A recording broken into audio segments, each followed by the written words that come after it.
આપ જો રહ્યા છો સંદેશ ન્યૂઝ। હું છું આપની સાથે કૃષ્ણા અને વિમાન દુર્ઘટનાના મૃતકોના મૃતદેહો પરિવારને સોંપવામાં આવી રહ્યા છે। અત્યાર સુધી કુલ 31 મૃતદેહોના ડીએનએ મેચ થયા। ઓળખ અને ડીએનએ મેચ થયેલા 19 મૃતદેહ તેમના પરિવારજનોને સોંપવામાં આવ્યા। અમદાવાદ ખેડાના મૃતકોના મૃતદેહ પરિવારને સોંપાયા। વિસનગર વડોદરાના મૃતકોના મૃતદેહ પણ સોંપવામાં આવ્યા। કુલ 272 લોકોના ડીએનએ સેમ્પલ લેવામાં આવ્યા છે। હજુ પણ 13 બ્રિટિશ નાગરિકોના ડીએનએ સેમ્પલ બાકી છે।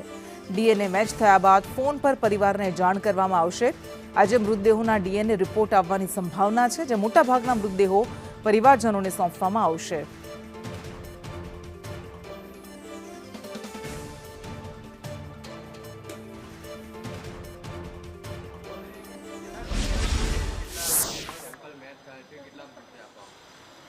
સવારે આપણે વાત કરી એ પ્રમાણે 31 સેમ્પલ હતા, પણ અત્યારના બાઇટમાં મારી પાસે 32 ડીએનએ સેમ્પલ મેચ થયેલા છે।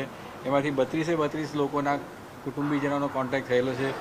તદુપરાંત 14 લોકોએ એમના સગાઓના મોર્ટલ રિમેન્સ એકત્રિત કરીને લઈ ગયા છે, અને એ જે લઈ ગયા છે એમાંથી અમદાવાદના 4, બરોડાના 2, ખેડાનો 1, બોટાદનો 1 ઓકે। આ જે 14 લોકો પોતાના સગાના મોર્ટલ રિમેન્સ કલેક્ટ કરીને લઈ ગયા છે, એ વિસ્તારનું નામ છે અમદાવાદનાથી 4, બરોડાના 2, ખેડાનું 1, બોટાદના 1 ફેમિલી, ઉદયપુરનું 1 ફેમિલી, મહેસાણાના 4 ફેમિલી અને અરવલ્લીના 1 ફેમિલી, ઉપરાંત વિસનગરના બી છે। વિસનગરના નથી લખ્યા, એનીવે 4, વિસનગરના 4 છે। આટલા લોકો एक्सेप्ट કરી ગયા છે। जो एयर इंडिया का प्लेन क्षतिग्रस्त हुआ था, उसके जो पेशेंट हमारे पास थे, उसमें से 32 लोगों के डीएनए मैच हो चुके हैं उनके रिश्तेदार के साथ, और इन 32 सारे के सारे फैमिली को कांटेक्ट हो गया है। वो अपने सहूलियत के हिसाब से उनके बॉडी को लेने के लिए आएंगे। और इस बीच 14 लोग थे जिन्होंने अपने रिश्तेदार की बॉडी कलेक्ट कर ली है। प्राइमरीली ये जो विस्तार है वो अहमदाबाद,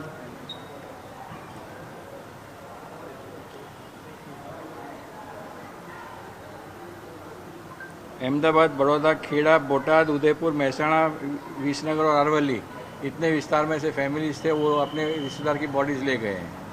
थैंक यू। धीरे धीरे बता दीजिए कहाँ की बॉडीज? ये बॉडीज जो ले गए हैं वो Ahmedabad, Baroda, Kheda, Botad, Udaipur, Mehsana, Visnagar and Aravalli. I do not have that data. I received the data of the samples that has matched.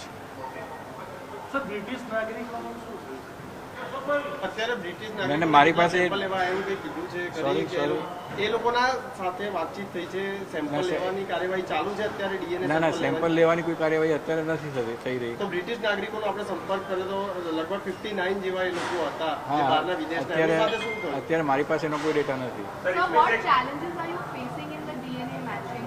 DNA matching is a process, and that process by itself is very complex and complicated. So जो उसका routine severe burns is the amount of samples that we have to process.